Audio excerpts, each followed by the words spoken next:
Bem, o título desta conferência é O Maior Convite. Trata-se de um convite que foi enviado a toda a humanidade, desde que todos os grandes eventos da vida de Jesus aconteceram. Em João 2,19, Jesus disse: "Destruí este templo e em 3 dias eu o levantarei."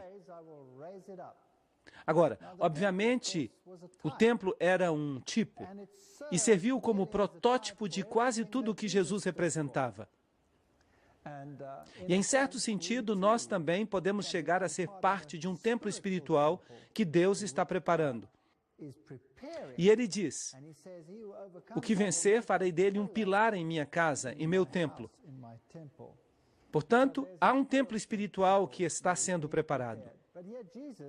Mas aqui Jesus está falando de um templo, dizendo, este templo, e em 3 dias o levantarei.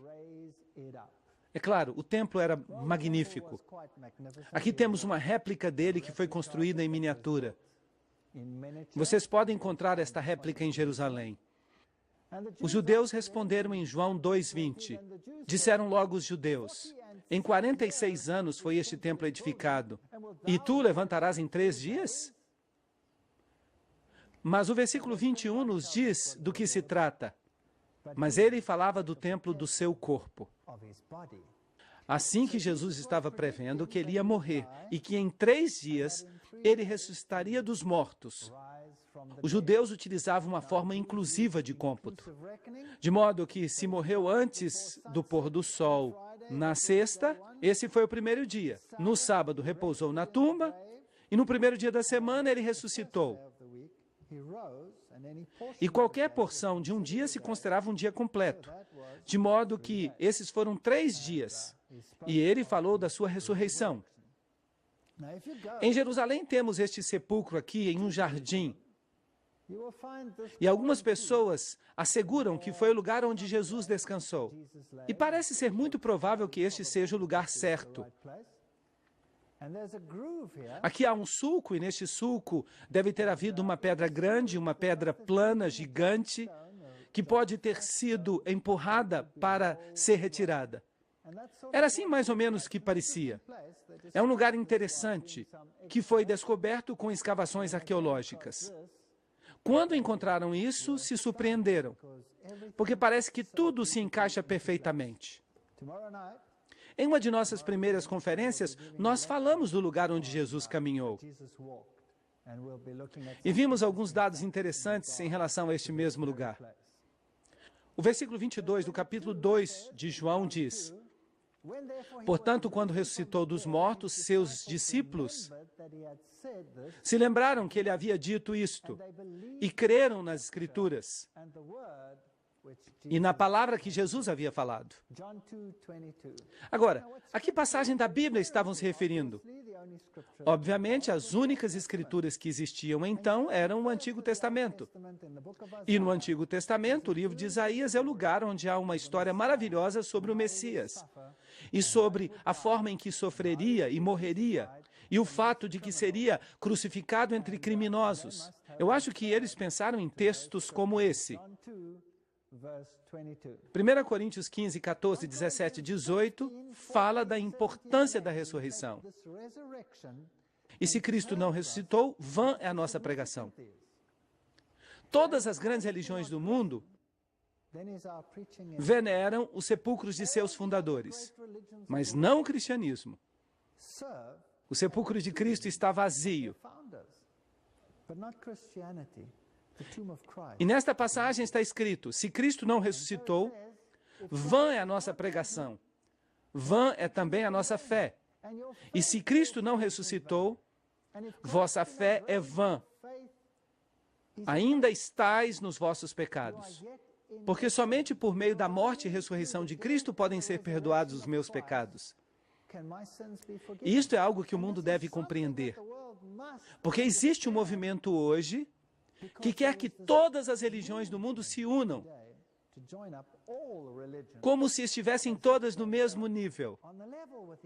Mas se você tira esta frase, então a salvação já não faz sentido.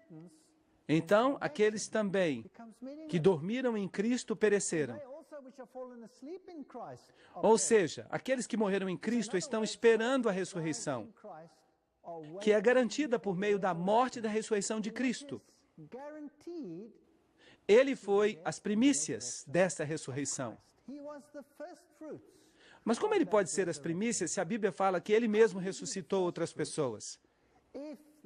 E o livro de Judas diz que Moisés foi ressuscitado. A verdade é que há pessoas no céu que nem nunca morreram, como Elias e Enoque. Então, como explicar que Cristo é as primícias? Havia a oferta mexida. E Cristo, como primícias, ressuscitou junto com os que saíram dos sepulcros que foram abertos. E inúmeras pessoas foram ressuscitadas dentre os mortos na ressurreição de Cristo. O que fazer com essas pessoas? Cristo é a garantia. Em outras palavras, ainda que algumas pessoas tivessem sido trasladadas antes da morte de Cristo, elas o foram pela garantia de que Cristo morreria e seria ressuscitado dentre os mortos e venceria o pecado. Então sua salvação dependia, igualmente a nossa, da morte e ressurreição de Cristo. Este homem vos foi entregue pelo determinado conselho e presciência de Deus. Percebem a presciência? Deus sabia que ia ter êxito. Ele podia ter falhado? Sim, ele podia ter falhado. Ele era completamente humano e completamente divino. Mas ele nunca usou sua divindade, nem uma vez sequer, para se proteger a si mesmo, nem uma vez. E assim que em sua forma humana, em sua humanidade, ele podia ter falhado, mas ele venceu onde Adão falhou. Este homem vos foi entregue pelo determinado conselho e presciência de Deus. Tomando-o vós, o crucificastes e matastes pelas mãos de injustos. Mas Deus o ressuscitou, de modo que somente em Cristo há salvação. Soltas as ânsias da morte, porque não era possível que fosse retido por ela. A esse Jesus ressuscitou Deus, do qual todos nós somos testemunhas. Atos 2, 23, 24 e 32. Será que podemos nós, hoje em dia, ser testemunhas da ressurreição de Cristo? Sim, podemos. Podemos porque somente em Cristo pode-se encontrar o tipo de transformação que vemos nas pessoas que o aceitaram e que o seguem em todos os seus caminhos. Sem Ele, é impossível. Pelo que Cristo deve estar vivo. E se você escolhe caminhar com Ele e ter uma experiência com Ele, então você vai saber que Ele não está apodrecendo num sepulcro, mas que Ele é aquele que ressuscitou dos mortos e está sentado à destra do Pai. E logo depois da ressurreição, Jesus dá a comissão.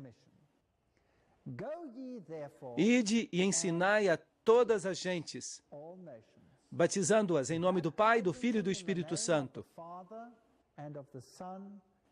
O poder pleno da Trindade. Ensinando-os que guardem o que diz, todas as coisas que vos hei mandado. E eis que eu estou convosco todos os dias até o fim do mundo. Mateus 28, 19 e 20. Que tremenda comissão! E essa comissão abarca tudo. Não se pode deixar algo de fora, é preciso ensinar tudo. Portanto, uma relação que culmina no batismo está baseada na verdade, está baseada na palavra. Porque o que Cristo ensinou, seja através dos profetas ou pessoalmente, é a palavra de Deus. E não podemos tomar pedaços dela. Temos que tomá-la toda. Guardem todas as coisas que eu ordenei. Será que Cristo falou através dos profetas no passado? Claro que sim. Todas as coisas foram criadas por Ele e para Ele. E sem Ele, nada do que foi criado se fez. Assim que tudo, desde o princípio, vem de Cristo. O batismo é mencionado 80 vezes no Novo Testamento. Isso mostra a importância dele. Eu creio que não é apenas uma coisa passageira, pois é mencionado 80 vezes. João 3:23 diz, João batizava também no Enon, falando acerca de João Batista, junto a Salim, que é outro nome para Jerusalém, porque ali havia muitas águas. Então, para batizar, é preciso um pouco de água ou uma boa quantidade de água? É preciso uma boa quantidade de água. João 3:23. Portanto, o que significa ser batizado? A palavra grega é baptizo, que significa mergulhar, submergir, colocar debaixo da água. E deve haver também um significado específico, porque Deus não faz nada ao acaso. Tudo que Deus faz e diz tem sentido. Tem um significado espiritual profundo. Deus é um Deus que diz, assim é. Portanto, batizar significa mergulhar na água. E este é o Rio Jordão. E aqui está o lugar onde João Batista batizava, porque havia muita água. Mateus 3, 5 e 6 diz, e vinha a ele toda Jerusalém e toda a Judéia e toda a província ao redor do Jordão, e eram batizados por ele no Jordão, confessando os seus pecados. Mas o que é o pecado? Nós já aprendemos sobre isso. O que é o pecado? A transgressão da lei. Assim que as pessoas que não viviam em harmonia com Deus vinham aqui, confessavam seus pecados, e o batismo era um símbolo da purificação do pecado. E vinham ali e eram convencidos, porque João Batista não falava palavras indecisas, ele falava palavras claras e cortantes, certo? E eventualmente o próprio Jesus veio a João Batista. E João Batista sabia que Jesus era o Messias. E disse a Jesus, eu não vou te batizar. Tu deves batizar a mim. Eu não sou digno de desatar as correias dos teus sapatos. E Jesus disse, por agora nos convém cumprir toda a justiça. E então João o batizou. Bem, agora temos uma pergunta. Se o batismo é um símbolo da purificação dos pecados, pelo menos é um dos símbolos, era necessário que Jesus se batizasse? Será que ele cometeu algum pecado? Não, ele diz, o diabo vem e tem quanto de mim? Não tem nada. Nenhum pecado. Jesus era o Filho de Deus, totalmente sem pecado e mancha. Por que então era necessário que se cumprisse toda a justiça e que Jesus também se submetesse à cerimônia do batismo? Porque Jesus não é apenas o nosso Salvador. Não é apenas o nosso Deus. Ele é também o nosso exemplo. Assim que Jesus nos deu o exemplo. E a Bíblia nos diz que se você segue a Cristo, você tem que caminhar como Ele caminhou. Assim que estudar a vida de Cristo é estudar o caminho cristão. E Cristo foi batizado. E Jesus, depois que foi batizado, Mateus 3,15, saiu logo da água. O que isso nos fala sobre o modo como Jesus foi batizado? Ele deve ter sido submerso em água. É isto que diz. Assim que Jesus estava submerso na água, e nesse momento o céu se abriu e viu o Espírito de Deus que descia como pomba e vinha sobre ele, Mateus 3,16. Assim que o Espírito de Deus desceu, não sendo uma pomba, mas como uma pomba. Agora, como é que desce uma pomba? Suavemente, suavemente. E houve uma voz dos céus que dizia, este é o meu filho amado, aquele que eu amo, como está na Nova Versão Internacional em inglês. Em quem me comprazo, Mateus 3, 16 e 17. Quando alguém é batizado, esse mesmo privilégio lhe pertence. quando está submerso, o mesmo lhe ocorre. O Espírito Santo desce como uma pomba. E Deus diz: este é meu filho amado ou filha amada, em quem eu tenho contentamento. De maneira que a pomba não necessariamente significa literalmente uma pomba, mas os atributos de uma pomba. A função do Espírito Santo. E isto é algo que vale a pena estudar.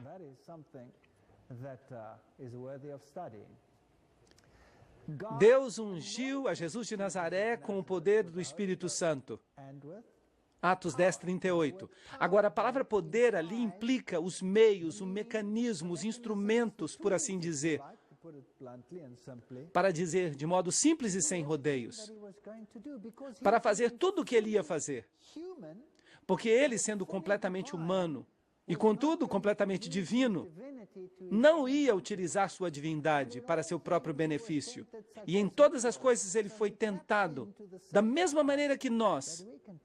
Mas ele recorreu ao mesmo poder a que nós podemos recorrer. E ele andou fazendo bem e sarando a todos os oprimidos do diabo, porque Deus era com ele. Atos 10, 38. De maneira que no poder do Espírito Santo, ele saiu fazendo bem e pregando o evangelho da salvação. Por 3 anos e meio. E os fariseus haviam ouvido o que Jesus tinha feito e que batizou mais discípulos do que João. De maneira que João Batista não era o único que estava batizando. Mas Jesus mesmo não batizava. Os seus discípulos batizavam. Seus discípulos batizavam as pessoas do mesmo modo que João fazia. E por isso temos outra vez a pergunta: por que que Jesus não batizava? Porque é ele que está tipificado no batismo. Ele é colocado como exemplo. Mas os seus discípulos batizavam. João 4, 1 e 2. Mas há outra coisa que é interessante sobre o batismo. Um tipo de pergunta que hoje é feita em relação ao batismo.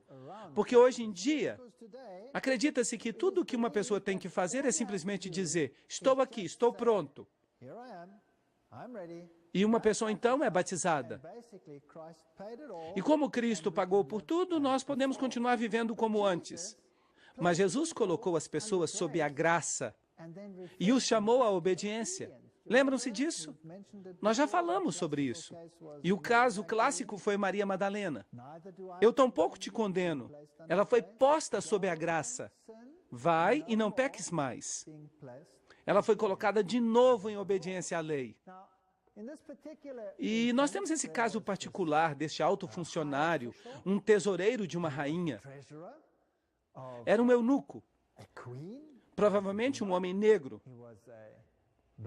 Ele viajava pelo deserto, havia ido a Jerusalém, pois ele era judeu, um judeu devoto. E estava lendo a Bíblia quando Filipe lhe foi enviado. Atos 8, 26 e 28. O anjo do Senhor falou a Filipe, dizendo: levanta-te e vai em direção ao meio-dia, ao caminho que desce de Jerusalém a Gaza, que está no deserto. Então ele se levantou e foi. Se Deus fala alguma coisa, faça. E aqui um etíope, eunuco, de grande autoridade em virtude de Candace, a rainha dos etíopes, lhe ter colocado a cargo de todos os seus tesouros. De maneira que ele era ministro das finanças. Era isso que ele era. Mas ele era judeu, porque ele havia vindo a Jerusalém para adorar. Era a Páscoa. E havia vindo adorar nesse dia particular. Ele estava, portanto, familiarizado com os direitos e as leis e com os juízos do sistema judaico, certo? Sim, ele era um judeu devoto que havia vindo a adorar. De maneira que conhecia tudo sobre o Antigo Testamento. Vocês acham que ele conhecia os 10 mandamentos? Claro. Conhecia os 10 mandamentos. E havia vindo adorar. E estava sentado no carro e lendo o profeta Isaías. Atos 8, 26 a 28. E assim que Filipe chega até ele, é convidado a subir no carro, se senta com ele e fala com ele e diz: o que você está lendo? E ele responde: estou lendo o profeta Isaías. E ele pergunta: você entende o que você está lendo? E ele lia uma passagem das Escrituras que falava sobre o cordeiro que foi levado diante dos seus tosquiadores e que não abria sua boca e foi levado ao matadouro. E Filipe perguntou: você sabe do que se trata? E curiosamente o eunuco disse: como posso saber se não há ninguém que me explique? É fascinante, Deus opera assim. Ele trabalha através das pessoas. E Ele informa as pessoas da verdade por intermédio do seu povo. E aqui estava um judeu devoto que estava estudando o livro de Isaías e estava buscando encontrar uma resposta. E Filipe chegou ali para lhe dar essa resposta. Filipe o escutou lendo o profeta Isaías e perguntou: entendes o que lês? E ele respondeu: e como poderei entender se não há ninguém que me explique? E pediu a Filipe que subisse no carro e que se sentasse com ele. E a passagem que ele lia era: como ovelha para a morte foi levado, e como cordeiro mudo diante daquele que o tosquia, assim não abriu a boca. E Filipe deu a explicação. O que é que estava faltando a este judeu? Ele tinha a lei, tinha a Torá, sabia o que era ser obediente e seguir os preceitos de Deus, mas o que ele não sabia? Não sabia quem era o Messias. E assim, Jesus foi apresentado a ele por Filipe. Quando se deu conta de que este cordeiro havia sido sacrificado, que era o Cordeiro de Deus que tira o pecado do mundo, foi aí que disse a Filipe. E indo pelo caminho, chegaram a um lugar onde havia água. E disse o eunuco: aqui há água, o que impede que eu seja batizado? E mandou parar o carro. Ele conhecia a lei, conhecia a Torá, e agora havia encontrado o tesouro do céu. Jesus Cristo, o Salvador. E por isso ele disse: o que impede que eu seja batizado? Agora, toda esta parte no livro de Atos está escrita numa estrutura de quiasmo. O que significa pergunta, resposta, pergunta, resposta, pergunta, resposta.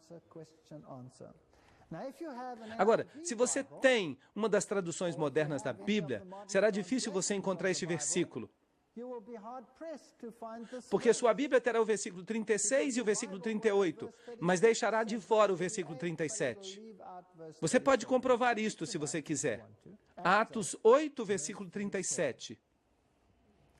E a pergunta a Filipe foi: o que impede que eu seja batizado? E Filipe disse: se crês de todo o teu coração, pode ser batizado. Uma resposta muito importante. De maneira que, qual era o pré-requisito para o batismo? Crer de todo o coração. E por que vocês acham que algumas traduções modernas preferem deixar fora este versículo? E dizem à margem que não estava no texto original, mas a estrutura de quiasmo, que é pergunta, resposta, pergunta, resposta, pergunta, resposta, seria destruída se deixássemos esse texto de fora. De maneira que este texto, tal como aparece nas versões mais antigas, nas boas traduções, deveria estar aí. E disse: se crês de todo o teu coração, podes ser batizado. E respondendo disse: creio que Jesus Cristo é o Filho de Deus. Agora, vocês se lembram que ele era judeu. E Jesus havia dito, ensinando-lhes o quê? Vocês se lembram? Todas as coisas que vos hei mandado. Todas as coisas. Se me amais, guardareis os meus mandamentos. E hoje temos pessoas que não conhecem nada sobre as exigências de Deus e aceitam a Jesus como seu Salvador e pensam que podem seguir como antes, sem entrar em harmonia com os preceitos de Deus. Assim que os judeus tinham a lei e não tinham o Messias. Hoje queremos o Messias e não queremos a lei. Isso é bastante confuso. Em realidade, aqueles que guardam os mandamentos de Deus e têm a fé de Jesus, é isso que a Bíblia diz. Este é o grupo que representa todo o Evangelho. Por que Jesus morreu por nós? Porque nós estávamos em transgressão. Mas será que isso significa que continuamos em transgressão? Claro que não. Assim que é muito importante, se credes de todo o coração, pode ser batizado. E respondendo, disse, creio que Jesus Cristo é o Filho de Deus. Era isso que faltava. Ele não conhecia o Messias. E quando ele aceitou o Messias como seu salvador pessoal, então foi batizado. E desceram ambos à água, Filipe e o eunuco, e o batizou. Atos 8, 36, 38. Assim que em todos os exemplos que temos, vemos que a Bíblia fala de um batismo, e que é um batismo de imersão. Agora, se nós formos até a igreja primitiva, veremos que na igreja primitiva também se batizava por imersão. Aqui está uma cruz bizantina e uma antiga igreja bizantina. E é claro, está em ruínas. E se você caminha através dessas ruínas, há um antigo tanque batismal, na qual se batizavam estas pessoas. Você percebe? É preciso entrar por estas escadas, e ali era o lugar onde batizavam. Assim que a igreja primitiva, depois de Cristo, batizava por imersão. Esta aqui também é uma igreja bizantina, que foi construída ali onde viviam os essênios. E estas igrejas primitivas todas tinham tanques batismais com escadas que levavam para baixo. E aqui é um deserto, onde não há muita água, mas tinham um tanque batismal pequeno, mas o batismo era por imersão, o que era certamente possível numa fonte como esta. Se você visita as igrejas antigas, elas também nos revelam um método que se utilizava nos tempos anteriores. Esta é uma igreja do primeiro século, em Filipos. Aí está o tanque batismal no qual as pessoas eram batizadas. E se você me pergunta, de onde se originou o batismo por aspersão ou por infusão, que coloca água sobre a fronte de uma criança? Bem, então você vai ter que ir a Roma para descobrir. É aí onde o costume se origina. Mas se você vai às igrejas mais antigas de Roma, também ali você encontra grandes pias batismais. E aqui, na Capadócia, na Turquia, a cidade oculta de alguns cristãos na Idade Média, ali também o batismo era por imersão. E havia estes tanques batismais profundos, aos quais se tinha acesso por escadas. O batismo era por imersão. Alguns dos relevos e algumas das pinturas que temos desse período inicial, se vamos à Rússia, por exemplo, aqui temos o batismo do russo Vladimir o Grande, uma pintura na igreja primitiva bizantina. Hoje ali está uma igreja ortodoxa, e é um vestígio disso. Também vemos o seu batismo por imersão. E aqui temos um relevo antigo, no qual Cristo está sendo batizado. É um afresco da África. E ali está ele em pé na água, e tem água até a sua cintura. Então, onde é que está o batismo infantil? Se a Bíblia fala de batismo por imersão. E se a Bíblia diz, se crês de todo o coração, pode ser batizado. Será que uma criança pode crer de todo o coração? Será que uma criança pode tomar uma decisão? Quem toma a decisão pela criança? Os pais tomam a decisão pela criança. A criança não pode tomar uma decisão ainda, não tem capacidade de compreender, e por isso o fazem os pais. No Novo Testamento, Paulo diz que se há um casamento e só uma das pessoas no casamento está em Cristo, então o marido é santificado pela fé da esposa. Ou a esposa é santificada pela fé do esposo. E além disso, o que diz? Ou vossos filhos seriam imundos. 1 Coríntios 7,14. É um texto fascinante. Em outras palavras, quando vemos os bebês e as crianças pequenas, a responsabilidade da sua criação e de seu crescimento e de sua capacidade final para tomar uma decisão por si mesmos, esta responsabilidade recai sobre os pais. E por isso, o que Jesus fez com as criancinhas? As abençoou. E disse, deixai vir a mim os pequeninos, e não os impeçais. E as abençoou. E repreendeu a seus discípulos quando tentaram impedir que as crianças viessem a ele. Mas o batismo infantil não é bíblico. Vem de um rito antigo. Vem de Babilônia. Porque as crianças eram assim dedicadas neste sistema na antiguidade. Inclusive, tomavam algumas crianças e as submergiam. Mas a maioria era feita por infusão ou aspersão. No 6º século depois de Cristo, temos a introdução do batismo infantil. O Deus Jano, aquele de cabeça dupla, o que olha para frente e para trás, e que é equivalente à águia das duas cabeças, é dele que vem, porque supostamente ele nasceu 2 vezes. A água benta era usada para os batismos, e ela era criada tomando uma tocha do altar e submergindo-a na água, que depois se convertia em água benta. E hoje é a mesma coisa. Tomam uma vela, em alguns ritos, do altar e a submergem na água, e simboliza o Deus Sol submergindo nas águas da matriz para renascer como Horus, o Salvador. É, portanto, daqui que vem este ritual.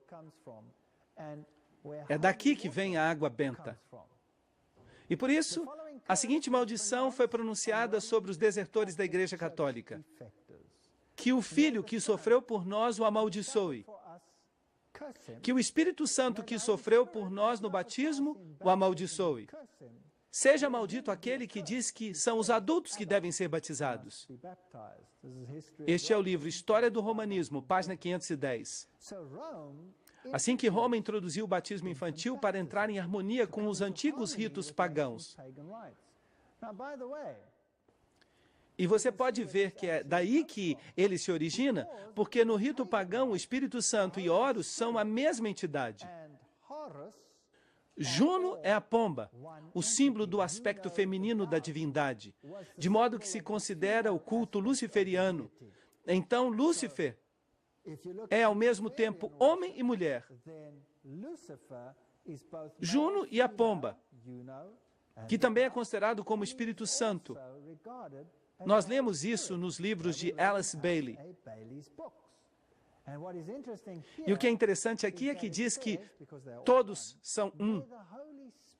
Que o Espírito Santo que sofreu por nós no batismo o amaldiçoe. Será que o Espírito Santo sofreu no batismo da Bíblia? Não, o Espírito Santo desceu suavemente como pomba sobre Jesus. Quem é que ia sofrer e morrer? Jesus ia sofrer e morrer. E certamente o batismo que teve lugar não reflete esse batismo, mas reflete a submersão e a morte do Deus Sol, mas não de Jesus Cristo. Assim que a maldição do catolicismo romano, ela se refere ao batismo de adultos e nos diz de onde ela vem.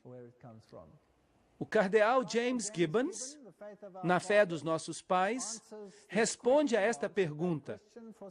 Por vários séculos depois do estabelecimento do cristianismo, o batismo foi conferido por imersão. De maneira que Roma admite isso, que a imersão total era a forma através da qual o batismo era realizado. Mas desde o século XII, a prática do batismo por infusão, isto é, derramar água sobre a fronte, passou a prevalecer na Igreja Católica, já que desta maneira o batismo era realizado com menos inconvenientes do que o batismo por imersão. Será que isso faz sentido? Isso não faz nenhum sentido. João 3,3 diz: em verdade te digo, o que não nascer de novo não pode ver o reino de Deus. Assim que nascer de novo representa morte e ressurreição. O batismo representa morte e ressurreição. Ressurreição que experimentamos em Cristo. Não foi até o Concílio de Ravenna, em 1311, depois de Cristo, que o derramamento de água foi oficialmente aceito como tendo a mesma validade da imersão no rito do batismo. Assim que os ritos pagãos foram introduzidos suavemente, e hoje em dia estão aí, enraigados, e as pessoas os seguem. Do contrário, você fica debaixo da maldição. Assim que, como todas as doutrinas estranhas que temos no mundo cristão de hoje, temos que ir a Roma para encontrá-las. Este sistema no qual a Igreja e o Estado trabalham lado a lado para obter uma forma unitária de religião, que será a adoração final do anjo com a tocha, o anjo caído, Lúcifer. Roma é muito impressionante, espetacular. Esta é a estátua de Moisés que foi esculpida por Michelangelo. E tem um pequeno talho no joelho. Nos dizem que Michelangelo olhou para a estátua e disse que era perfeita. E a atingiu no joelho com o cinzel e disse: anda. Mas é claro que ela não se levantou. Só recebeu um pequeno corte no joelho. Esta é a história que contam, eu não sei se é verdade. E o grande Pontifex Maximus, o Pontífice Máximo, é o grande construtor de pontes para tomar o lugar de Jesus Cristo. Ele que é a ponte entre o céu e a terra. Certamente o Papa não é o Pontífice Máximo, Jesus Cristo o é. Assim que, como todos esses sistemas, nós descobrimos que Roma é que está por trás de tudo. É ela que recebe os elogios e a adoração hoje. Afirma-se que o batismo infantil traz a criança à família de Deus. E afirmam que este é o novo pacto que cobre todas as famílias. O batismo é uma consequência da aceitação de Jesus Cristo como seu Salvador pessoal, de haver aprendido todos os preceitos de Cristo, de havê-los aceito, de estarmos conscientes de que somos pecadores vivendo em transgressão à lei de Deus e que nossa única esperança é que a mancha seja lavada no sangue do Cordeiro e que assim caminhemos em harmonia com Cristo, em seu poder, por meio dele. O batismo é isso, e as crianças simplesmente não podem compreender isso. E aqui está uma pia infantil que encontramos no Vaticano. Não há espaço para imersão ali. A Bíblia diz em Efésios 4:5, um só Senhor, uma só fé, um só batismo. Mas quantos batismos há aí fora no mundo? Muitos ritos diferentes de batismo. Alguns batizam por imersão, por exemplo. Os batistas batizam assim.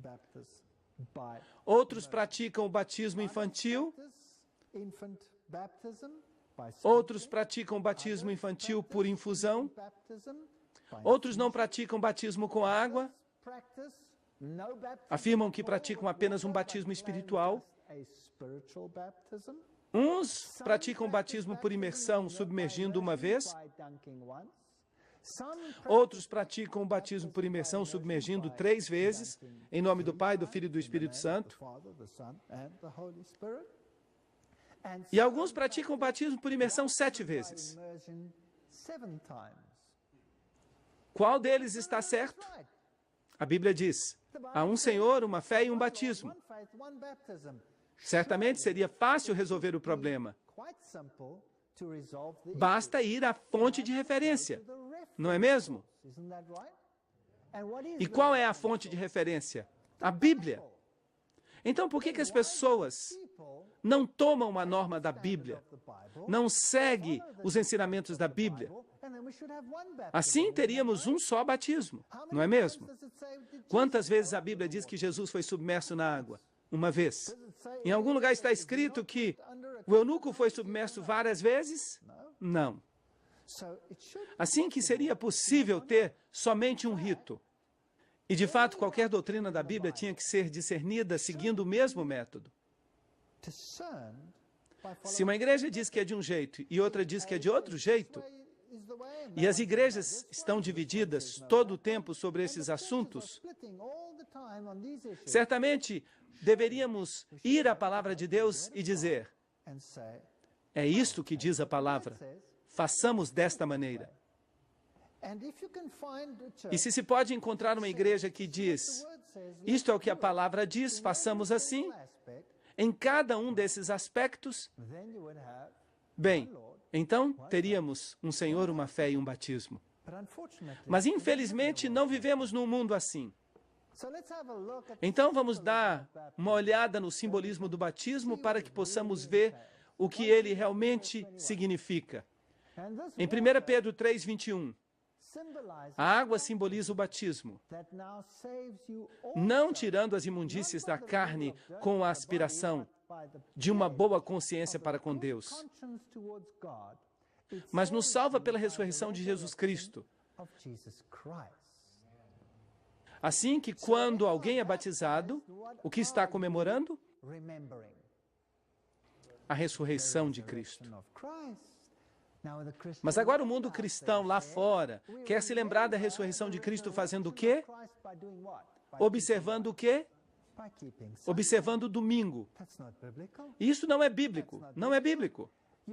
Você comemora a ressurreição de Cristo mediante a participação no batismo. E sabem o quê?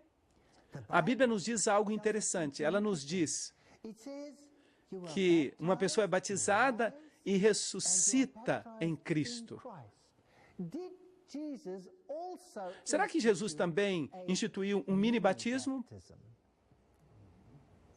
para nos lembrar deste evento? Sim, ele fez isso.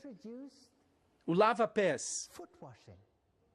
E ele disse: fazei isso todas as vezes em memória de mim. Fazei o que digo, e bem-aventurado sereis se o fizerdes. O lava-pés é um mini batismo que nos lembra do batismo do renascimento que tivemos. Em certo sentido, você caminha pela vida e recolhe um pouco de pó aqui, um pouco de pó ali. E o rito solene da comunhão, quando você participa do corpo e do sangue de Cristo, é acompanhado então do lava-pés. E a Bíblia diz claramente que temos que fazer isto. Bem-aventurados sereis se o fizerdes, João 13:17. Mas muito poucos o fazem. Em verdade te digo, que se não nasceres da água e do Espírito, não podes entrar no reino de Deus, João 3:5. Mas será que o homem que estava na cruz, o ladrão, vai estar no céu um dia ou não? Sim. Ele foi batizado? Não. Então, como pode esse texto ser verdade? Bem, se você não tem uma oportunidade de fazê-lo, Deus julgará a sua intenção, o seu coração. E o que sabe fazer o bem e não o faz, diz a Bíblia, isso é pecado. Tiago 4:17. Deus passa por altos tempos de ignorância, Atos 17:30. Devemos levar todas essas coisas em conta. Em verdade te digo que quem não nascer da água, se não tem a capacidade e sabe, deve nascer da água e do Espírito. Sem o Espírito, não pode entrar no reino de Deus. E isto é algo muito sério, João 3:5. Portanto, Se lemos sobre o que aconteceu na igreja cristã primitiva, quando essas conversões começaram a ocorrer, eles ficaram profundamente comovidos pelas palavras dos discípulos, depois de haverem crucificado a Jesus, e disseram: irmãos, que faremos? E Pedro lhes disse: arrependei-vos. Que significa isto? Dar a volta. Alguém ia numa direção e agora vai na direção oposta.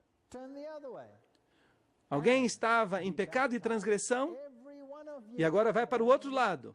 E seja cada um batizado em nome de Jesus Cristo. Atos 2, 37 e 38. Em outras palavras, a questão que está em jogo é que Jesus era o Messias, a quem eles haviam crucificado. Eles quebraram a lei e crucificaram a Cristo, porque a lei diz: não matarás. E eles o fizeram, de maneira que tiveram que se arrepender, tiveram que aceitar a Jesus Cristo como seu Salvador pessoal e tiveram que ser batizados. Atos 2, 38 e 39. Arrependei-vos e batize-se cada um de vós em nome de Jesus Cristo para perdão dos pecados e recebereis o dom do Espírito Santo. Pois a promessa é para vós e para os vossos filhos e para todos que estão distantes, para todos que invocarem o nome do Senhor nosso Deus. E algumas pessoas dizem que esse texto concorda com o batismo de crianças, mas não é isso que ele diz. Ele diz que quando se aceita Cristo, então será abençoado de acordo com o Antigo Testamento em milhares das suas gerações. Deus atua segundo a decisão que tomamos. Assim damos a Deus o direito de interferir na nossa própria vida e de nos proteger. E recebereis o dom do Espírito Santo, de maneira que, quando uma pessoa é batizada, ela recebe um dom especial. Antes disso, a pessoa pode receber impressões da parte do Espírito Santo. Pode ser conduzida pelo Espírito Santo. Mas, em seu batismo, a pessoa recebe o dom do Espírito Santo. E esta promessa é para vós e para vossos filhos, porque os filhos estão cobertos pela decisão e pela fé dos pais. E para todos que estejam distantes, para todas as pessoas, para todos aqueles que invoquem o nome do Senhor nosso Deus. Assim que esta promessa vale para todos. 1 Samuel 15, 22 diz: é melhor obedecer do que sacrificar.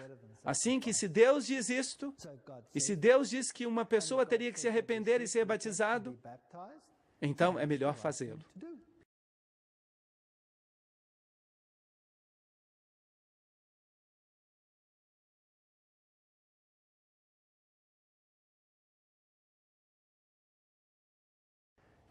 Efésios 4, 11 a 13 diz: e ele mesmo deu alguns certamente para apóstolos, e outros para profetas, e outros para evangelistas, e outros para pastores, e outros para mestres, para o aperfeiçoamento dos santos, para a obra do ministério, para a edificação do corpo de Cristo, até que todos cheguemos à unidade da fé e do conhecimento do Filho de Deus, até o homem perfeito, até a medida da estatura da plenitude de Cristo.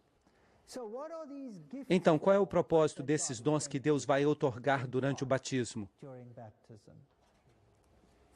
Eles são para o ministério, para o aperfeiçoamento dos santos, para a edificação do corpo de Cristo. Todos recebem uma parte. Até a pessoa mais humilde recebe uma parte. Inclusive aqueles que praticamente não têm nenhuma grande habilidade podem ser tão abençoados por Deus a ponto de se converterem em homens poderosos e gigantes dentro da igreja.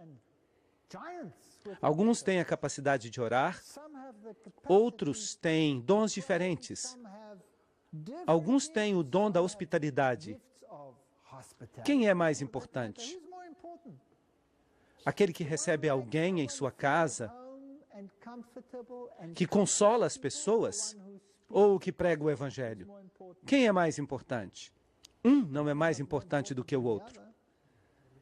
Será que alguém pode dizer para o outro: eu não preciso de você? Barnabé era conhecido pelo seu espírito suave e por fazer com que as pessoas se sentissem à vontade. E isso é tão importante como qualquer outro dom, como ser evangelista, ou pastor, ou mestre. Seja qual for o dom, Deus dá a cada um para a edificação do corpo de Cristo, até que todos cheguemos à unidade da fé. Mas isto mais uma vez nos diz que o que nós vemos aí fora no mundo não pode estar certo. Não deveríamos ter 1.000 ou 2.000 religiões ou mais. Há uma só fé, um só Deus, um só batismo. Até que todos cheguemos a esta harmonia. Porque da maneira que no corpo temos muitos membros, mas nem todos os membros têm a mesma função, assim nós, sendo muitos, somos um corpo em Cristo. E o corpo de Cristo é a igreja. E será que os membros do corpo poderão fazer parte integrante de diferentes corpos que ensinam coisas diferentes? O que vocês acham? Se há uma verdade, um batismo, uma fé, podemos ter diferentes religiões e diferentes ensinos sobre assuntos que absolutamente não são bíblicos? Quando os comparamos com a Bíblia, sim ou não? Não. Sem dúvida, temos que entrar em harmonia quando se trata dos assuntos da fé. Assim, nós, sendo muitos, somos um corpo em Cristo. E somos todos membros uns dos outros. Assim se fala da unidade no Espírito, de maneira que, tendo dons diferentes, segundo a graça que nos é dada, de maneira que Deus, durante o batismo, quando alguém se converte em parte do corpo de Cristo, essa pessoa é dotada do Espírito e Deus lhe outorga poder para fazer o que Deus escolheu que ele fizesse dentro do corpo. E nós somos testemunhas suas destas coisas, e também o Espírito Santo. Agora, escutem atentamente, Atos 5:32, o qual Deus deu a quem? Aos que lhe obedecem. Será então que todos recebem o dom do Espírito Santo? Não. Você precisa ser obediente aos preceitos de Cristo. Do contrário, este texto não se aplica. É preciso que seja obediente aos preceitos de Cristo. Assim que, em outras palavras, o eunuco era obediente aos preceitos das Escrituras, mas não sabia quem era o Messias. E hoje em dia, se aceitamos a Cristo como nosso Salvador pessoal, também temos que aprender a obedecer. É preciso ter as duas coisas. E este é um assunto muito importante, pois será um fator decisivo no final dos tempos. Ou não sabeis que todos os que fomos batizados em Cristo Jesus, fomos batizados em sua morte? Porque somos sepultados juntamente com ele para a morte pelo batismo. O batismo implica em morte? Sim, implica em morte. E, portanto, quando alguém está debaixo da água, a pessoa deixa de respirar. E isso simboliza a morte. Mas se continua sendo meramente um símbolo, então não é um batismo verdadeiro. Se eu morro a morte do homem antigo e ressuscito sendo o mesmo homem antigo, será que isso é um batismo genuíno? Claro que não. De maneira que se não me ensinam os preceitos de Cristo, se não me ensinam a entrar em harmonia com Cristo, então essa morte e essa ressurreição não têm de fato sentido. É preciso que eu saiba como entrar em harmonia com Cristo. Ou não sabeis que todos que fomos batizados em Cristo Jesus fomos batizados em sua morte, porque somos sepultados juntamente com ele para a morte pelo batismo? Agora, vocês sabiam que o mundo muçulmano acusa o cristianismo de ser uma religião fácil? Porque tudo o que temos que fazer é nos ajoelharmos e dizer, bom, Senhor, perdoa-me. E logo a pessoa se levanta e pode fazê-lo novamente. E se a pessoa é católica, ela pode ir ao sacerdote e pode confessar os pecados, e eles desaparecem, e a pessoa pode cometê-los de novo. Pode voltar a confessá-los, pode cometê-los de novo, pode voltar a confessá-los, e a pessoa sempre pode depender dessa confissão. E se uma pessoa está em pecado quando morre, a pessoa recebe a extrema unção. Em alguns casos, até mesmo depois de morrer, e tudo fica eliminado. Isso não é cristianismo, isso é paganismo. E não é certo. Os muçulmanos ensinam que se alguém faz alguma coisa errada, essa pessoa paga o preço imediatamente. Se trata de um ladrão, cortam-lhe a mão. E se a pessoa rouba 2 vezes, vai ser difícil roubar uma terceira, porque lhe cortam as 2 mãos. É isso que ocorre em alguns dos países muçulmanos. Então, a pessoa paga pelo que fez, e, portanto, essa é uma retribuição verdadeira da transgressão. O cristianismo é uma religião fácil, eles dizem. E é verdade que o cristianismo falso é, porque a pessoa abusa da graça de Cristo como uma desculpa para seguir levando o estilo de vida que tinha antes. Mas será que isto é certo? O verdadeiro cristianismo exige uma pena de morte, de tal maneira que a pessoa morre e é sepultada com ele por meio do batismo na morte, a fim de que ressuscitou dos mortos pela glória do Pai, assim também nós andemos, o que diz aqui? Em novidade de vida. Romanos 6, 3-4. Não se pode continuar vivendo a vida velha. Tenho que ser transformado. Quando recebo o conhecimento do Filho de Deus, que morreu por mim, e me ensinam todas as coisas que Ele ordenou, e eu aceito que eu estou em transgressão da lei de Deus, e aceito o dom da salvação em Jesus Cristo, eu sou então batizado, sepultado com Cristo no batismo. Assim que quando Jesus morreu, potencialmente toda a humanidade morreu com ele. E quando ressuscitou, potencialmente toda a humanidade ressuscitou com ele. Mas Deus honra o nosso livre-arbítrio. Quando escolhemos segui-lo, aceitamos esse rito de morrer em Cristo e ressuscitar em Cristo, recebemos uma nova vida. Nós renascemos. E a menos que recebamos esta nova vida, nós não somos salvos. Temos que entrar em harmonia com Cristo. E Cristo obedeceu aos mandamentos do seu Pai, certo? Então, será que devemos observá-los nós também? Sim. A obediência é um pré-requisito. Mas as pessoas não querem isto hoje em dia. Elas querem uma graça barata. Dizem, tudo o que tenho que fazer é crer e eu sou salvo. Sim, é preciso crer, mas se não há obediência, então a pessoa continua como transgressor da lei de Deus. E se quebra um mandamento, quebra todos. E será julgado pela lei de Deus. Jesus disse aos que dizem, Senhor, Senhor, por acaso não fizemos maravilhas em teu nome? Expulsamos demônios e fizemos todas estas coisas? E Jesus lhes diz, afastai-vos de mim, vós que obrais a maldade. E aqui, a palavra maldade é a palavra grega anomia, que literalmente significa a quebra da lei de Deus.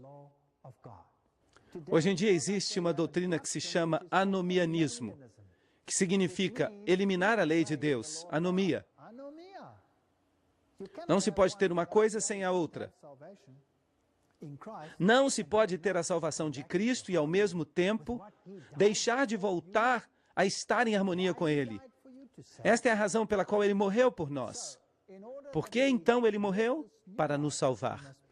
Assim que, para que possamos viver esta vida nova, temos que renascer. E eu vou falar algo para vocês. Se alguém realmente se converte ao cristianismo, esta pessoa segue a Cristo em todos os seus caminhos. Ela é batizada e ressuscita em Cristo. E nele, por intermédio dele, vive a vida de Cristo. Ninguém vai reconhecer essa pessoa. Seus velhos amigos dirão, quem é este? Nós não o conhecemos. Já não mais quero ficar com ele. Vou me afastar. Eu prometo isto para vocês. Eu perdi a todos os meus velhos amigos quando me batizei. Quando comecei a caminhar com o Senhor. Quando voltei a estar em harmonia com os preceitos de Cristo, todos os meus amigos se foram. Eu não mais queria beber com eles. Agora eu era um estraga-prazeres, em certo sentido, porque eu não queria fazer as coisas que eu fazia antes. E a minha própria família se afastou de mim. Assim que este é o tipo de vida nova que devemos levar. Mas graças a Deus, que nós arranjamos muitos amigos novos. Nós passamos a ter uma nova família.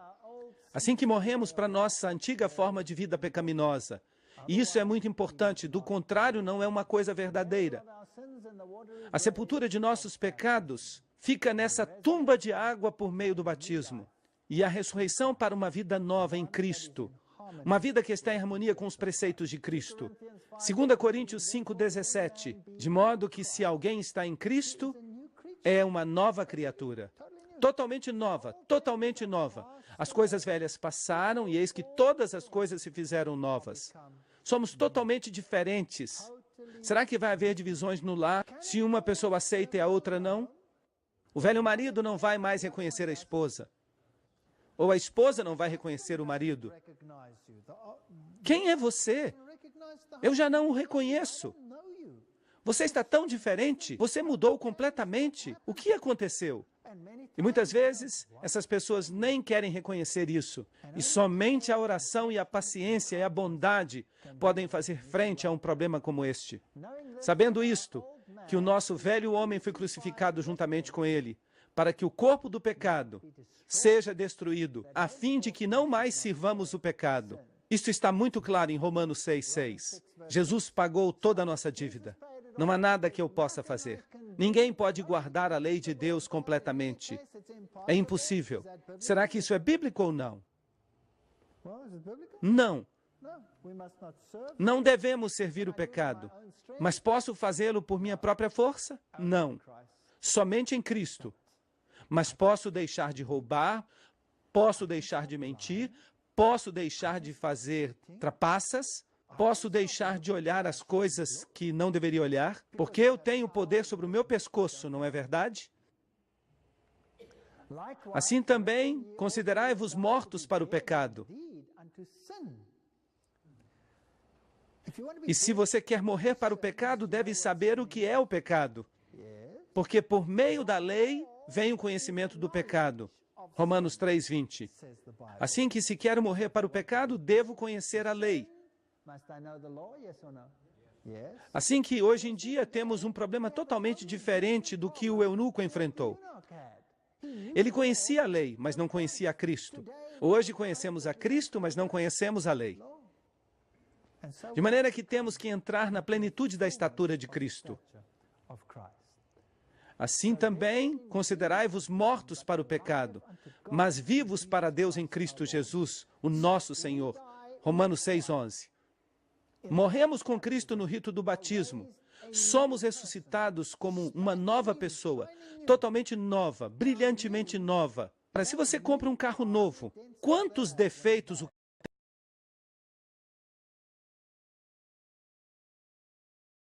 um pequeno amassado ali.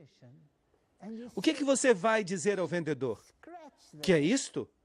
Mas depois de conduzir o mesmo carro por 20 anos, já ninguém mais se importa. Mas quando o carro é novo, as pessoas são muito exigentes, não é verdade? Assim como está brilhantemente novo, quantos amassados pode haver num carro novo? E o que acontece se você está dirigindo esse carro e começa a ouvir um barulho?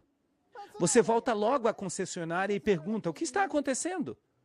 Eu pensava que era um carro novo. Novo significa novo. Uma pessoa totalmente nova. Quantos defeitos, quantos pecados, quantos problemas tem esse indivíduo? Não tem nenhum. Tudo acabou.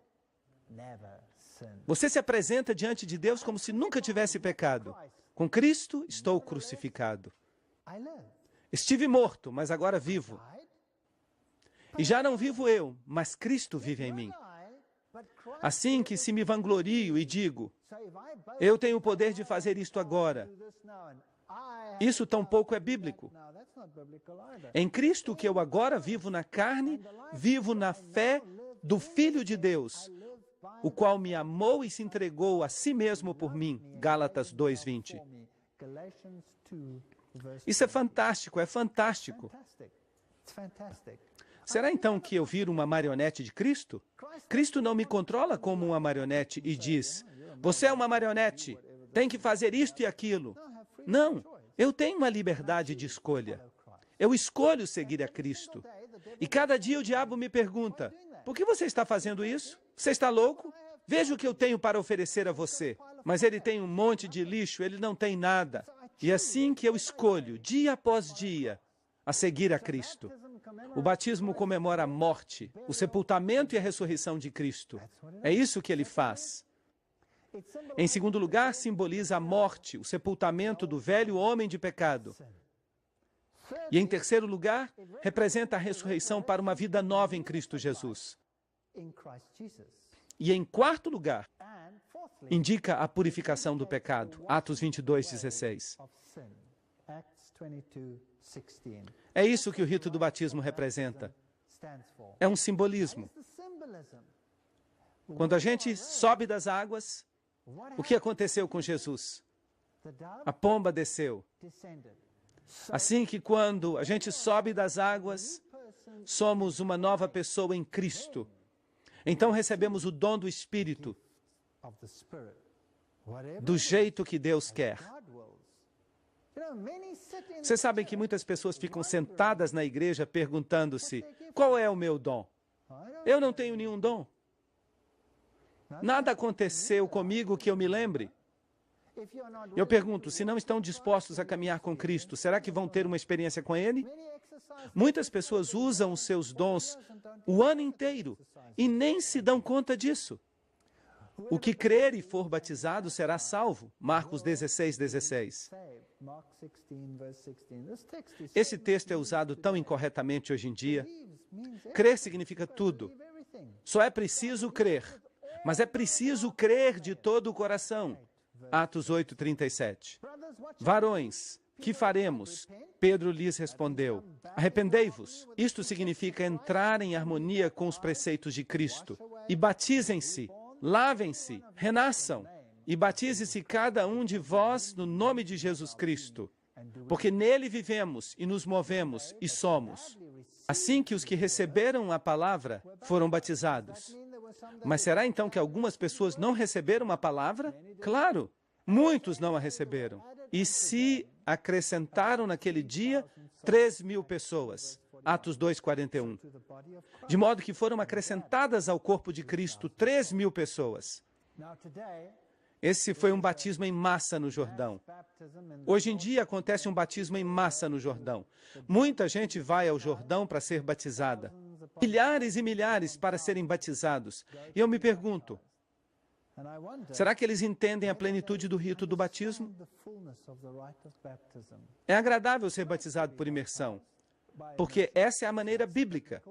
E de fato a Igreja Adventista do Sétimo Dia aceita o batismo por imersão. Até mesmo se foi feito em outras igrejas, desde que tenha sido feito na maneira bíblica.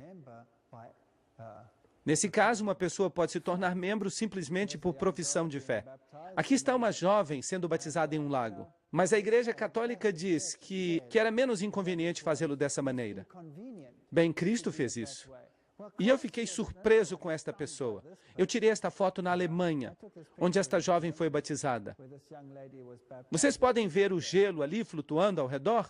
Incrível, incrível. Essa é uma determinação em ser batizada. Concordam comigo? Isso é determinação. Vamos dar uma olhada nos passos para a salvação. Vamos ver isso de acordo com a Bíblia. Número 1. A pessoa tem que aceitar.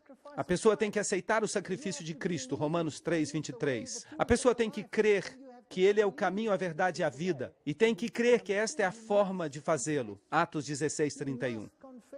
Número 3, a pessoa deve confessar, 1 João 1:9. E deve haver uma decisão, Apocalipse 3:20. Devemos ter todos estes 4 componentes. Romanos 3:23 diz: porquanto todos pecaram e estão destituídos da glória de Deus. Todos somos pecadores, portanto todos devem nascer de novo para entrar no reino dos céus. É preciso ser uma pessoa nova, uma pessoa em harmonia com Cristo, porque ninguém vai entrar no céu de outra maneira. Portanto, é preciso nascer de novo, pois todos pecaram. Atos 16:31 diz: e eles disseram: crê no Senhor Jesus Cristo e serás salvo, tu e tua casa. A fé abarca os filhos. Maravilhoso. Todos pecaram. E é preciso que eu o aceite. E devo crer nos méritos de Cristo. Eu tenho que confessar os meus pecados. Se confessarmos os nossos pecados, Ele é fiel e justo para nos perdoar os nossos pecados. De modo que, se tem um batismo sem confissão, será que isso vale? Não. E eu os limparei de toda maldade. 1 João 1,9. Eis que estou à porta e bato. Se alguém ouvir a minha voz e abrir a porta, entrarei em sua casa e cearei com ele e ele comigo. Apocalipse 3:20. É isso que eu mais gosto no caráter de Deus. Ele não força ninguém. O que ele faz? Ele está à porta e bate. Ele não arromba a porta para entrar. Então, o que a pessoa deve fazer no final das contas? A pessoa deve aceitar o convite. Deve abrir a porta e convidá-lo a entrar em sua vida. Agora já sabemos o que significa o batismo. Significa também que passo a fazer parte da Igreja de Cristo quando sou batizado? Porque por um Espírito somos todos batizados. Não 10 Espíritos, não 20, nem 1000, nem 2000. Um Espírito. Somos todos batizados em quantos corpos? Em um corpo. Quer que sejamos judeus ou gregos. Agora, lembrem-se que a palavra judeus se utilizava para os primeiros cristãos também, e que ainda se consideravam judeus. Quer que sejam servos ou livres, pois a todos deu de beber de um mesmo Espírito. 1 Coríntios 12:13. Só há uma verdade, não há 10 verdades, milhares de verdades. E o Senhor acrescentava cada dia à igreja os que eram salvos. Atos 2:47. Assim que quando alguém aceita o rito do batismo, quando alguém aceita Jesus como seu salvador pessoal, quando alguém se batiza, a pessoa se converte e passa a fazer parte do corpo de Cristo. E este corpo de Cristo, que doutrinas ensina? Todas as doutrinas. Porque por um só Espírito fomos todos batizados em quantos corpos? Em um corpo. E Ele é a cabeça do corpo que é a igreja. Colossenses 1:18. Sim, o batismo por imersão é pessoal, mas também é corporativo. Quer dizer que a pessoa passa a fazer parte do corpo de Cristo. Mas, e essa história do rebatismo? Se uma pessoa foi batizada, mas digamos que não foi batizada da maneira que está de acordo com a totalidade do princípio bíblico, o que acontece então? Será que deve ser batizada de novo? Vamos ver o que ocorreu em Atos 19:1-5. Paulo, depois de passar pelas regiões superiores, chegou até Éfeso. E falando a certos discípulos, lhes disse: recebestes o Espírito Santo quando crestes? Eles haviam aceitado a Cristo, eram crentes. E eles lhe disseram: nem sequer ouvimos que há um Espírito Santo. E então lhes disse: em que, pois, fostes batizados? E eles disseram: no batismo de João. Agora, João pregou o batismo de arrependimento. Mas o batismo em Cristo implica em fazer parte do corpo de Cristo e receber o dom que lhe outorga poder para pregar a Cristo. E disse Paulo: João batizou com o batismo de arrependimento, dizendo às pessoas que crescem naquele que viria depois dele, isto é, em Jesus Cristo. E quando ouviram isto, foram batizados no nome do Senhor Jesus. Atos 19:1-5. E algumas denominações dizem que, bem, isso significa que só devemos batizar no nome do Senhor Jesus.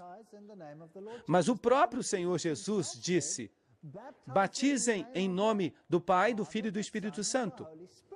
Esta é a parte messiânica. É preciso primeiro se dar conta de quem é o Messias.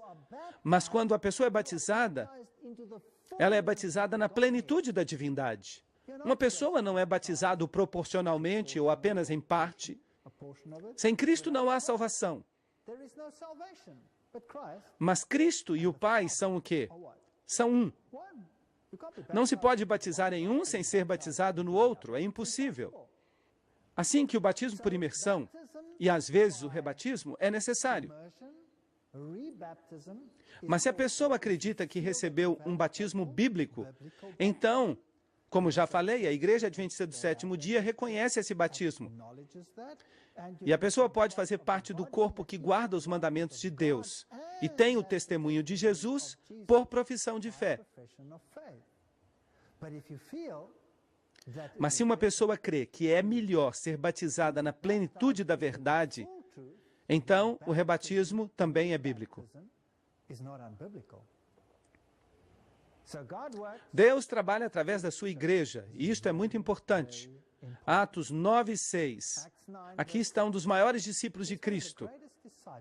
Tremendo e temendo, disse: Senhor, que queres que eu faça? Aqui está Paulo. Paulo, no caminho para Damasco, tem uma visão. Ele vê Jesus Cristo e se dá conta de que está em transgressão, de que está perseguindo Cristo, enquanto ele está perseguindo aos seus seguidores. E se arrepende disso e diz: Senhor, o que queres que eu faça?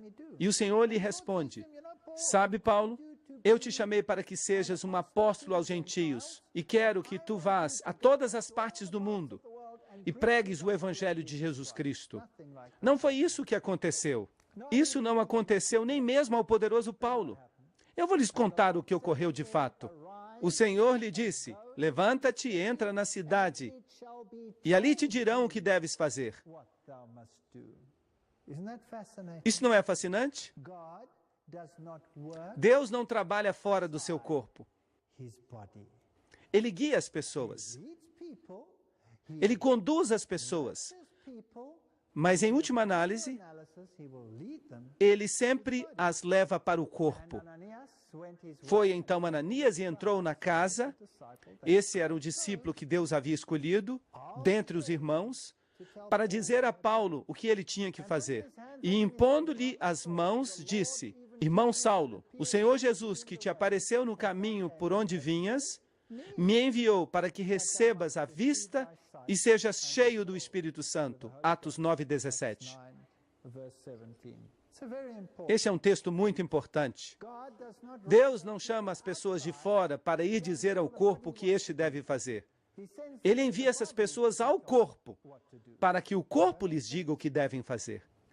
Isso faz sentido?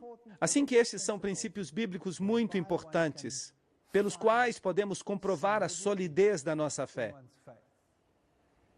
Aqui está a paciência dos santos, os que guardam os mandamentos de Deus, e a fé de Jesus. Apocalipse 14:12. No final dos tempos, Deus operará para que haja um corpo que não apenas pregue o batismo por imersão e a salvação em Cristo, e em Cristo apenas, mas que também ensine todas as coisas, todos os preceitos de Cristo. E da mesma maneira como Cristo deu um exemplo em todas as coisas, eles também têm que dar o exemplo de todas as coisas.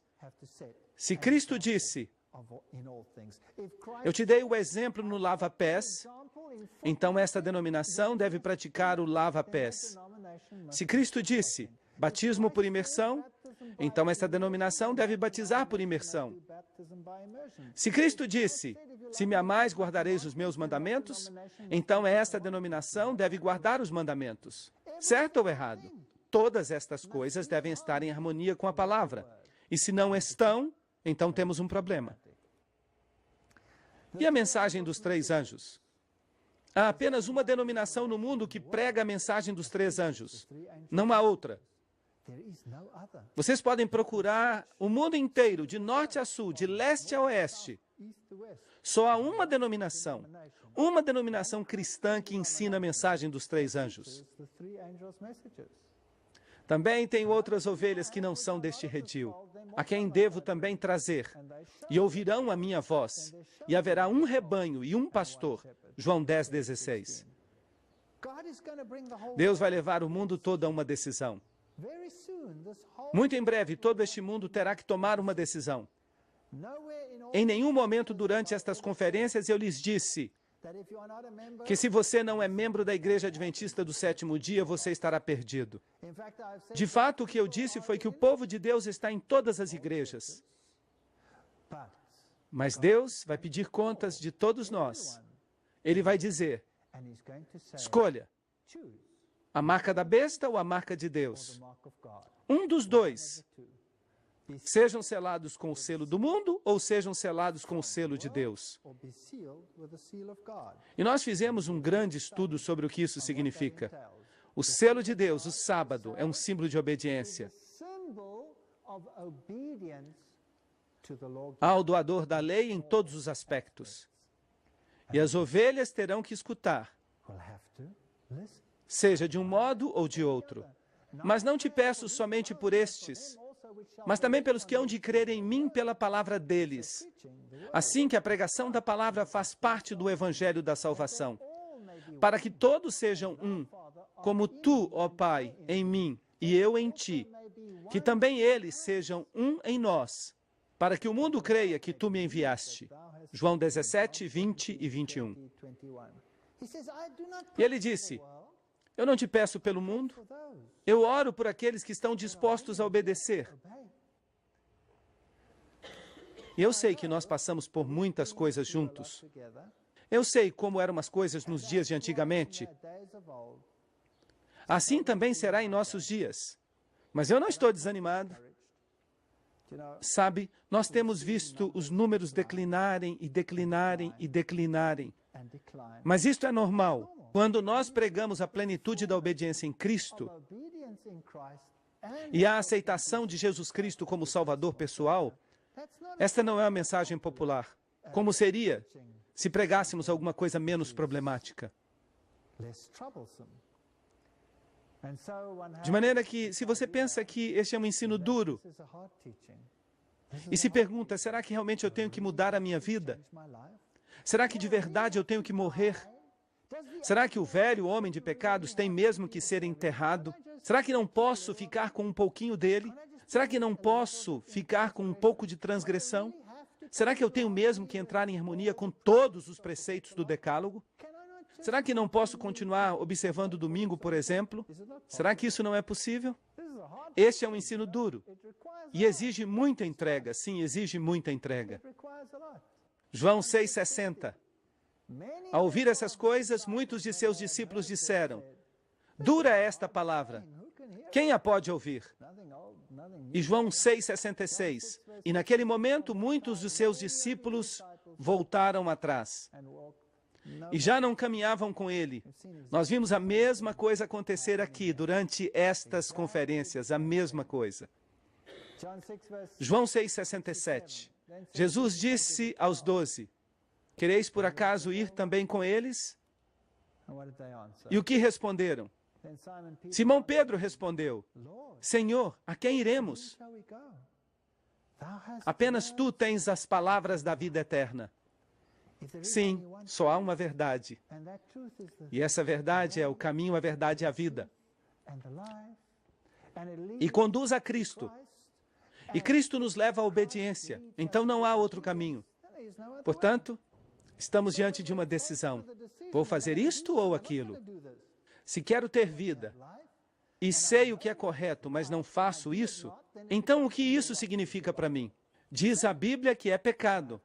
E por isso eu tenho que tomar uma decisão. Alguns vão dizer, há muitas coisas que eu não compreendo ainda. Há muitas coisas que eu não entendo. Não posso tomar uma decisão ainda. Não entendo muitas coisas. Mas por quanto tempo poderão adiar isso desta maneira? Talvez para sempre? Eu também não entendo todas as coisas, certamente que não. Eu acho que eu vou continuar aprendendo para o resto da minha vida, até mesmo durante a vida eterna. Vejamos o que a Bíblia diz sobre esta questão. Salmo 97, 11. A luz está brilhando para o justo, e a alegria para os retos de coração. Eu acredito que todos que estamos sentados aqui hoje, nós estivemos juntos em toda esta série de conferências. Nós fizemos muitas coisas juntos, mas vocês continuam sentados aqui. De modo que eu sei que vocês receberam esta luz. Eu sei que não foi fácil, mas vocês ouviram. Salmo 112, 4. Resplandeceu nas trevas a luz para os retos. E você começa a entender como tudo se encaixa. Há tantas perguntas. Por que isto? Por que aquilo? Por que não é de outra maneira? Como podemos todos pertencer à mesma coisa? Como é que se pode salvar? Todas estas perguntas, se você é realmente reto de coração, Deus vai lhe dar a resposta. Salmo 119 e 130. A exposição de tuas palavras ilumina. De maneira que se não está baseada na palavra, se não é bíblica, então essa luz não é necessariamente de Deus. Provérbios 4:18. Mas a senda do justo é como a luz da aurora, que vai brilhando mais e mais até ser dia perfeito. De maneira que vai brilhando mais e mais, à medida que continuemos a avançar. Ninguém pode chegar a um ponto em que diga, eu já sei de tudo. O que você sabe é que você descobriu uma coisa. Eu posso pegar um conto, eu posso pegar um livro de ciências. Eu sou professor de fisiologia. E há um livro de fisiologia que eu sempre usei. Eu uso há tanto tempo que eu nem mais preciso me dar ao trabalho de abri-lo. Você pode vir às minhas aulas e eu consigo recitá-lo de memória. Mas ele fica na sala. Eu não necessito abri-lo, pois o livro não muda, é exatamente o mesmo, ontem, hoje e amanhã. É claro que a gente precisa se manter atualizado, mas eu não me preocupo com este livro. Mas a Bíblia eu já estudo faz 16 anos. E ainda hoje eu fico grandemente impressionado pelo que eu leio no versículo que eu já pensava conhecer. Todo dia. Na vida cristã, a gente continua aprendendo para sempre. Então, esta desculpa de não seguir a Cristo, enquanto não tenhamos um conhecimento completo, ela nunca será superada, a menos que demos um passo pela fé. Nenhum dos sacerdotes e dos governantes creu. E esta é uma pergunta importante. Se isto é verdade, quantas conferências nós tivemos juntos aqui? Até me esqueci, são umas 30 e poucas. E cada uma delas parecia ser a verdade, certo? Será que alguém pode levantar a mão? Quantos concordam que era verdade? Eu já vejo algumas mãos levantadas. Agora sim, parece mesmo que era verdade. Era verdade. Então, onde estão os peixes grandes? Por que não estão aqui? Onde estão os demais? Onde estão os teólogos, os sacerdotes, os pastores? Por que não se apressaram a vir aqui se isto é verdade? Parece que o mundo não muda mesmo. No passado, tampouco eles vieram. João 7:32. Os principais dos sacerdotes enviaram sentinelas para que o prendessem. Nem sequer se incomodaram em ir ouvi-lo. Enviaram alguém em vez disso. Vão e prendam este homem. Ele é irritante. Vocês sabem o que eu mais gosto na fé que eu professo? É que eu não tenho que ocultá-la. Eu posso entrar num local público, posso reservar a maior sala do mundo, e posso estar aí e posso pregar. E ninguém poderá me dizer que não é assim, porque eu nunca disse uma palavra de mim mesmo. Eu simplesmente coloquei uma citação atrás da outra na tela. Não foi isso que fizemos? E como vocês reagiriam então se alguém lhes dissesse, não deem ouvidos a ele? E se Roma viesse aqui e me condenasse dizendo, como se atreve este homem a dizer estas coisas? E se me prendessem por dizer estas coisas? Tudo o que eu lhes diria é, nunca disse uma palavra. Foram eles mesmos que as disseram. Vão prender a eles e não a mim. Foram eles que disseram. Então, esta fé não é algo que eu tirei do ar. Está baseada no fundamento bíblico. E eu a posso defender em todas as partes. Não tenho que ficar batendo de porta em porta como um ladrão, passando um folheto para obrigá-los a fazer isto ou aquilo. Eu não os forcei a estar aqui. Estão todos sentados aqui por seu livre-arbítrio, escutando e comprovando versículo depois de versículo, revisando. Eu tenho aqui uma carta de uma pessoa que foi comprovar essas coisas na internet. Será que isso é mesmo assim? E eu gosto disso. E ela fez uma pesquisa sobre o dia escuro, procurou a data e, incrível, ali estava. O dia escuro da Nova Inglaterra, até o dia de hoje, sem uma explicação. E as pessoas vêm a mim e me dizem, sim, eu confirmei. Cada palavra, cada palavra. Mas os chefes dos sacerdotes enviaram os oficiais para detê-lo. E no versículo 46 eles voltaram e disseram aos sacerdotes, lamentamos muito. Onde está ele? Nós os enviamos para detê-lo. E eles disseram, é que ninguém nunca falou como este homem. Ninguém nunca. Ninguém nunca lhes deu tanta coisa para pensar como Jesus. No versículo 47, então também vocês se deixaram enganar? Responderam os fariseus. Acaso creu nele algum dos governantes ou dos fariseus? Bem, estamos no mesmo barco, infelizmente. Até nos tempos bíblicos, alguns fariseus e escribas creram, mas a maioria não creu. Mas vários creram. Nicodemos creu. Apesar de ter vindo no meio da noite, temendo que pudesse ser visto, mas creu. E se converteu em uma força depois disso. E eu lhes digo que são milhares e milhares que estão aceitando esta verdade. Milhares, milhões, no mundo todo aceitando esta verdade e sendo acrescentados a cada dia. Milhares, milhões. Na América do Sul, todos os dias, 2 ou 3 mil se acrescentam. Todo dia. Agora, faça uma soma com o passar do tempo. Milhões de pessoas estão vindo para a verdade. Se vocês fizerem um levantamento e averiguarem quantos adventistas do sétimo dia há, vocês vão descobrir no levantamento que há mais adventistas do sétimo dia do que nos livros da igreja. Isso é fascinante. Se um governo faz um levantamento em seu país perguntando a que denominação você pertence, há mais adventistas do sétimo dia nesse país do que nos livros da igreja. O que isso diz para vocês? Que no seu coração eles aceitaram esta verdade, mas que ainda não deram o último passo. Há igrejas completas, incluindo o pastor, igrejas completas que estão vindo para esta verdade. Por quê? Porque há verdades nela que não se podem negar. Mas outros dirão, assim que também vocês se deixaram enganar? João 7,47. Nenhum deles creu. Infelizmente, não se deram o trabalho de estudar.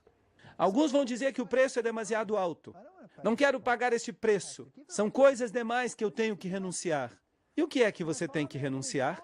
Meu Pai, se é possível, passe de mim este cálice, mas não seja como eu quero, mas como tu queres. Mateus 23:39. Isso é profundo, que Deus tenha escolhido algo tão simples como a obediência, um dia, para fazer uma diferença entre o bem e o mal. É absolutamente incrível. E alguém pode dizer, eu vou esperar até que o Espírito me comova. Você sabe, eu sei que está certo, mas eu não quero dar o passo ainda. Esta não é outra frase que as pessoas usam? Bem, Provérbios 16:25 diz, há caminho que parece direito ao homem, mas ao final são caminhos de morte. Você sabe que algo é correto, faça-o. Eu não sou um desses evangelistas que fica aqui na frente colocando pressão, porque durante todo este tempo eu falei à mente de vocês e ao coração de vocês. E agora eu gostaria que seu coração e sua mente trabalhassem juntos. Esta é sua decisão, não minha. Eu não tenho que forçá-los. Vocês precisam decidir se isto é certo ou errado. Mas talvez, de fato, você ainda tenha dúvidas. Isso acontece. E você esteja dizendo, eu desejo aprender mais acerca disto, porque eu creio que é correto. Ou, em vez disso, você pode dizer, eu não quero aprender mais nada sobre isso. A decisão é sua, de ninguém mais. Talvez você diga que uma decisão vai causar divisão. Eu sei que se eu aceitar isso, minha esposa ou meu esposo vai se assustar. Eu poderia perder o meu noivo, a minha noiva, o meu trabalho, a minha família. Todo mundo vai ficar louco. A minha família ficou louca. O meu primo me disse isto francamente. Ele me disse, eu nunca mais vou pôr o pé em tua casa. Éramos os melhores amigos. Sempre estávamos juntos. Comíamos juntos, bebíamos juntos. Ríamos juntos. Chorávamos juntos. E ele não voltou mais à minha casa em 16 anos. É algo duro. Na minha família, há alguns que sabem que isto é a verdade, mas não querem dar o passo. É incrível, assombroso. E famílias inteiras que simplesmente aceitam isso. E eu não consigo entender, eu fico doido. Sou tão zeloso. Famílias inteiras, pai, mãe, tio, namorado, namorada. Eu dei estudos bíblicos em minha casa a um grupo de pessoas. Há uma jovem que estava namorando com o meu filho. Foi o meu filho que a trouxe para o estudo bíblico. E quando ela começou a escutar o estudo bíblico, a próxima coisa que fez foi trazer sua irmã. Eram metodistas.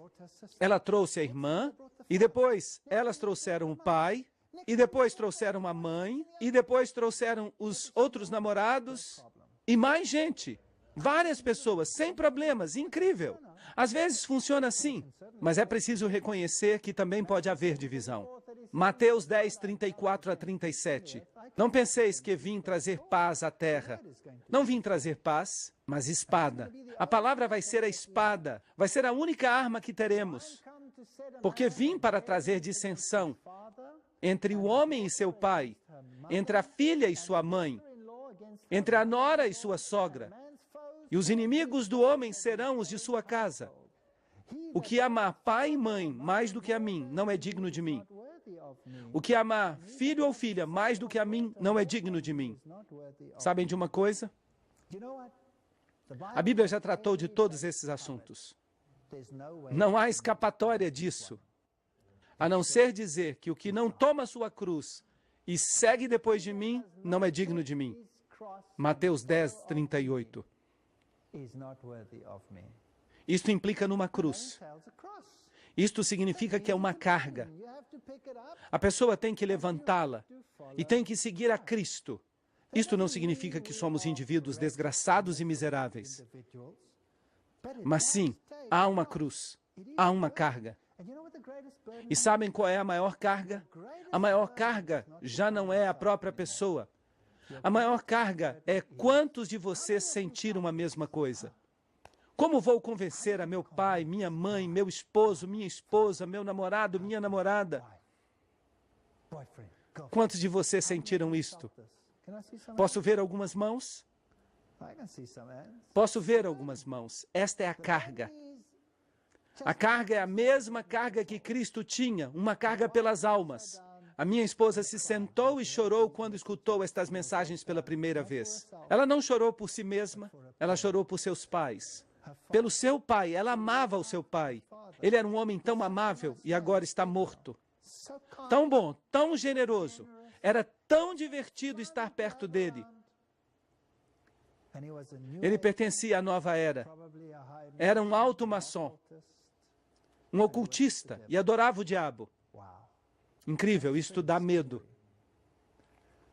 Não sei o que aconteceu com ele no final. Cuidamos dele até que ele morresse. Melhor dizendo, a minha esposa cuidou. E até o final de sua vida, nunca mais disse uma palavra negativa. E o que se passou com ele em sua mente está entre ele e Deus. Eu desejo, eu espero, eu creio que eu vou vê-lo na ressurreição. Mas temos uma cruz e é preciso levantá-la. Agora sim, diz o Senhor, o teu Criador, ó Jacó, o teu Formador, ó Israel, não temas, porque eu te redimi. Eu te pus o nome, tu és meu. Isaías 43, 1. Você acha que Deus vai deixá-lo sozinho com essa cruz? Para levá-la sozinho? Não. Ali está escrito, eu te criei, eu te coloquei um nome. Não há nada a temer. É Ele que diz, não temas. Esta foi a nossa temática. Estes foram os temas sobre os quais discutimos, e há muito mais. Nós nem sequer começamos ainda. Nós tivemos algum seminário sobre Daniel? Não. Nós demos um toque ou outro sobre Daniel. Será que nós tivemos um seminário do Apocalipse? Não. Nós demos um toque ou outro sobre o Apocalipse. E por que eu estou falando desses livros? Porque eles se referem particularmente ao nosso tempo, ao final dos tempos. Nós nem sequer falamos de Isaías, que é um resumo da Bíblia em uma palavra profética. O meu livro favorito, Isaías, é incrível. Há tantas admoestações neste livro. Nós nem sequer lemos os salmos juntos para determinar o que dizem.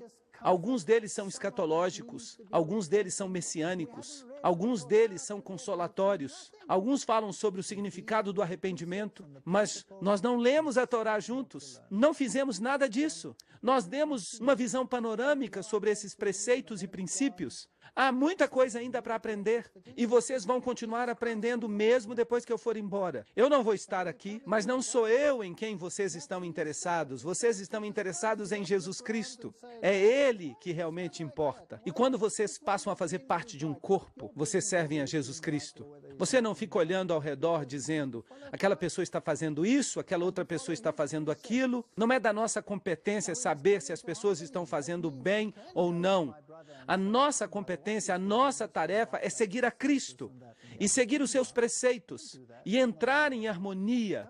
E isso significa que eu posso ir ao meu irmão e dizer, irmão, por que você continua fazendo isso quando a Bíblia em realidade diz isto e aquilo? Em amor, nós podemos fazer isso. Não há nada de mal nisso. Não esperem a perfeição, mas esperem a verdade. E não se deem por vencidos, até que hajam encontrado toda a verdade. Sigam a Cristo e Ele vai ajudá-los. Não temam, Ele os redimiu. Assim que nós não terminamos todos os assuntos ainda, mas nós chegamos num ponto no qual podemos tomar uma decisão. Por isso, eu gostaria de convidar a todos os que tomaram uma decisão, a todos que chegaram à conclusão de que isto é verdade, eu gostaria de convidá-los a que fiquem no final desta conferência para que possamos discutir como vocês poderão continuar.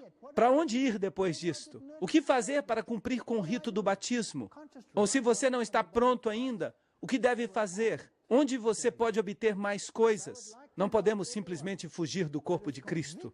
Atos 2:47. Eram acrescentados a cada dia. Portanto, eu gostaria de convidar a todos os que estão convencidos e que ouviram esta verdade até agora, a que fiquem aqui depois que terminarmos. E vamos falar brevemente, apenas brevemente, com respeito ao que fazer no caminho daqui por diante. E alguns de vocês sentem que talvez estejam prontos para o batismo. Eu quero unir-me ao corpo. Outros talvez se sintam de maneira diferente. É somente uma decisão, mas antes disso, oremos. Pai Celestial, graças, Senhor, pela verdade. Graças pela palavra que é verdade. Desde a primeira página até a última. E graças pelo exemplo que Tu has dado em Cristo Jesus. Ajuda-nos a manter os olhos fixos em Ti e a seguir-Te em toda obediência. Senhor, por favor, entra no nosso coração e na nossa mente e ajuda-nos a tomar decisões corretas, a fim de que Te sigamos por onde quer que Tu nos guies, e não aos lugares onde os homens tentam nos levar. Graças por cada uma das pessoas que esteve aqui a cada noite. E graças, Senhor, porque Tu estás falando ao nosso coração. Senhor, há muitos que conheceram esta verdade, que a conhecem faz anos, incluindo eu mesmo. E eu, Senhor, esta noite, juntamente com eles, quero voltar a entregar a minha vida a Ti e dizer, Senhor, se por acaso eu tropecei ao longo deste caminho, se eu cometi erros, por Tua graça, Senhor, eu Te peço que ainda que o homem justo caia às vezes, que Tu o levantes de novo, e que aqueles que querem entregar suas vidas